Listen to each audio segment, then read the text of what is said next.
Hello everybody, my name is Jason Dreessen and I'm a plant operator here at the Drake Water Reclamation Facility with the City of Fort Collins Utilities. What is water reclamation? Water reclamation is a neat process where we take all of the used, dirty wastewater that gets sent to us and we treat it, clean it up, and make sure it's safe again to put back into the environment for people further down the line to use. Water reclamation is actually a very complicated process. However, today we're going to talk about three key components: inflow and screenings, clarifying, disinfection, and release. When the water comes into us in the first process, intake and screenings, it looks kind of like this. How do we clean it up? Come on inside, we'll take a look.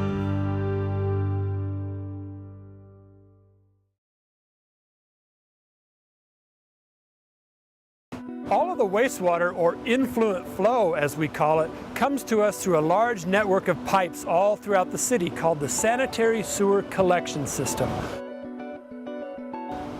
All of that water travels by gravity to the facility itself.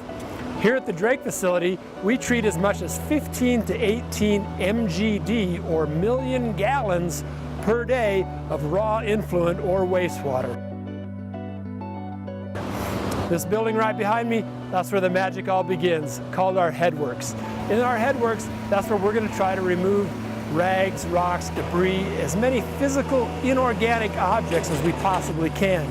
Anything that's inorganic or physical, hard objects that we don't want damaging our equipment or in the treatment process itself, we remove, put in a big dumpster, and send it to the landfill. We also try to remove human hair, which we try to remove through a unique piece of equipment that we call the Poo Kitty.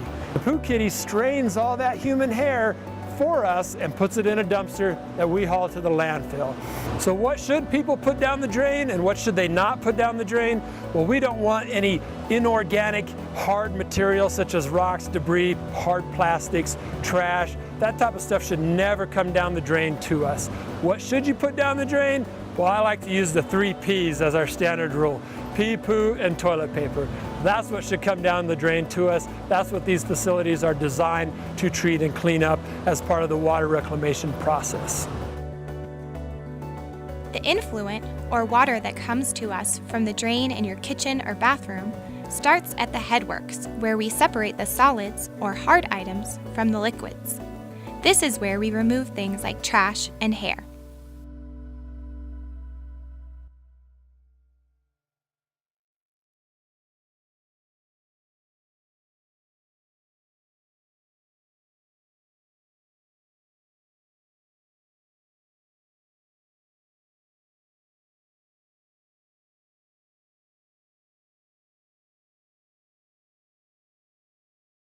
The second step that we're going to talk about today in our treatment process is clarifying, or clarifiers.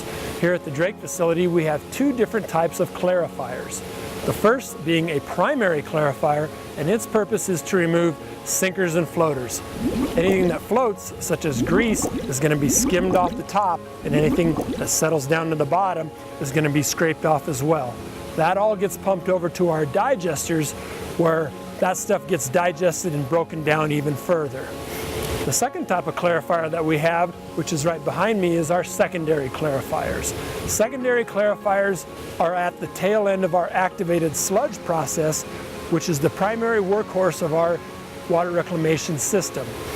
Activated sludge is just millions of bacteria that eat and clean and consume all the bad stuff in the wastewater and cleaning it before it gets released into the environment. A secondary clarifier is going to separate that activated sludge from the clean, clear, treated water before it flows on to the final disinfection phase of our process. After the solids have been removed from the water, it sits in a tank so that grease and other sinkers and floaters can be removed. Then we add friendly bacteria to help eat pollution still left in the water.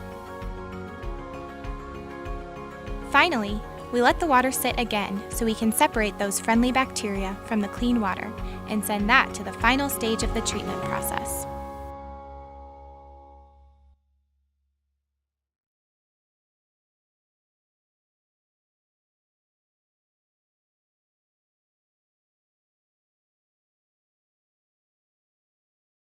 The final step in our treatment process is called the disinfection phase. We use UV or ultraviolet light to disinfect our water. UV light is going to neutralize or kill off any remaining E. coli or fecal coliform or harmful bacteria that we don't want to put back into the environment. We thoroughly test all of our water to make sure it meets all the standards set forth by the Environmental Protection Agency and our discharge permit. This ditch behind me is called Fossil Creek Ditch, which receives our water after it's been fully treated. That water eventually will flow back into the Poudre River for agricultural purposes and for downstream water users. We disinfect the water using UV light and test it to make sure that it is safe to release. Finally, the cleaned, treated water, also called effluent, is released and eventually flows back to the Poudre River. This whole treatment process that we've talked about today actually occurs in nature. However, we kind of speed it up a little bit in order to make sure we can treat all the water that's coming in to us each and every day. We create an environment that's optimal for water treatment before it goes back into the environment. How long does it take a gallon of wastewater to come into our facility, get treated, and released back into the environment? It takes 8 to 12 hours for 1 gallon of water to come into this facility, be cleaned, treated, and put back into the environment for other folks to use. Really a pretty amazing process when you think about it. Let's take a look at what that water looks like before and after. Now that you've seen what takes place at our water reclamation facility, I hope you have a better understanding of how our team takes water that looks like this, cleans it, treats it, and makes sure it comes out looking like this. Thank you so much for joining us today.